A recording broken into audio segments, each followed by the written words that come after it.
The Secret of the Old Clock. Chapter 13, The Frustrating Wait. At first, Nancy was too frightened to think logically. She beat upon the door with her fists, but the heavy oak panels would not give way. "Help! Help!" she screamed. At last, exhausted by her efforts to force the door open, she sank down on the floor. The house was as silent as a tomb. Bad as her predicament was, Nancy felt thankful that enough air seeped into the closet to permit normal breathing. Although she had little hope that there was anyone within miles of the cottage, Nancy got to her feet, raised her voice, and again shouted for help. Her cries echoed through the empty house and seemed to mock her. "Oh, why didn't I have enough sense to tell Helen where I was going?" she berated herself miserably. "The girls at camp will never dream that I came here." Then Nancy remembered mournfully that her father thought she intended to remain at Camp Avalon for a week. He would not become alarmed over her absence until it was too late. "Someone may find my car at the side of the road," Nancy reasoned, "but it isn't very likely. Few persons pass this way so early in the season."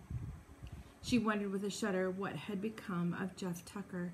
The thief called Sid had hinted that the caretaker had received the same treatment as Nancy. If he was locked up somewhere, she could expect no aid from him. "Those thieves will get so far away that even if I could get out of here, I'd be too late." As the full significance of the situation dawned upon Nancy, panic again took possession of her. In a desperate attempt to break down the door, she threw her weight against it again and again. She pounded on the panels until her fingers were bruised and bleeding. At last she sank down again on the floor to rest and tried to force herself to reason calmly.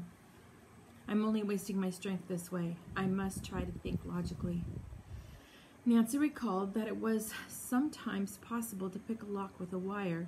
She removed a bobby pin from her hair and opened it and began to work on the lock. But in the darkness she could not see and made no progress. After 15 minutes she gave up the task in disgust. "It's no use," she decided dejectedly. "I guess I'm in here for good." She began to think of her father, of Hannah Gruen, of Helen Corning, and other dear friends. Would she ever see them again? As despondency claimed Nancy, she was dangerously near tears. "This will never do," she reprimanded herself sternly. "I must keep my head and try to think of some way to escape." The trapped girl began to rummage in the closet, hoping that by some lucky chance she might find a tool that would help her force the lock of the door. Nancy searched carefully through the pockets of every garment which hung from the hooks. She groped over every inch of the floor. She found nothing useful, however, and the cloud of dust which she had stirred up made breathing more difficult than before. The closet had become uncomfortably warm by this time. Longingly she thought of the fresh air and cool lake water from which she was closed off. Then, unexpectedly, Nancy's hand struck something hard. Quickly investigating with her fingers, she discovered a wooden rod suspended high overhead. It was fastened to either side wall and ran the length of the closet. Evidently, it had been used for dresses and coat hangers. "I might be able to use this rod to break out a panel of the door," Nancy thought hopefully. "It feels strong, and it's about the right size."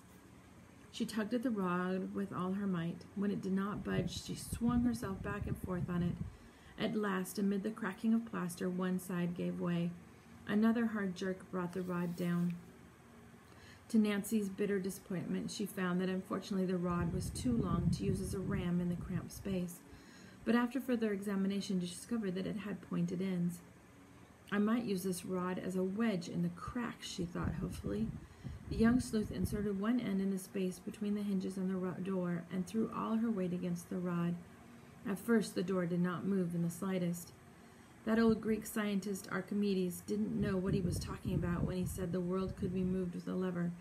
Nancy murmured, "I'd like to see him move this door." As she applied steady pressure to the rod a second time, she saw that the hinges were beginning to give. Encouraged, Nancy again pushed full force on the lever. "It's coming!" she cried. Once more she threw her weight against the rod. A hinge tore from the casing and the door sagged.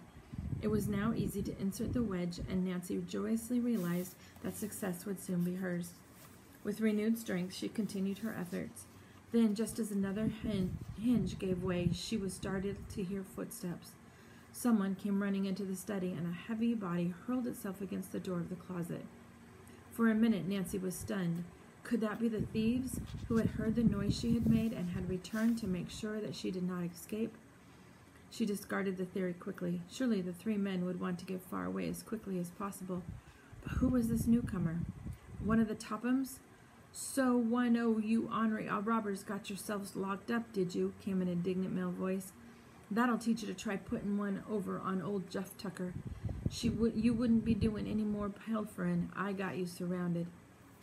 The caretaker, Nancy, heaved a sigh of fervent relief. "Let me out," she pleaded. "I'm not one of the thieves.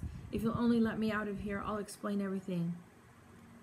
There was silence for a moment. Then the voice on the other side of the door said dubiously, "Say you aimin' to throw me off imitatin' a lady's voice?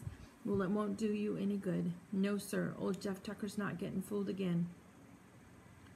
Nancy decided to convince the man beyond doubt. She gave a long, loud, feminine scream. All right, ma'am, I believe you. No man can make that racket.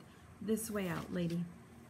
Expectantly, Nancy waited, but the door did not open. Then she heard to her dismay, If that ain't the limit. The key's gone, and I've left my rings and extra keys somewhere. It's not in my pockets."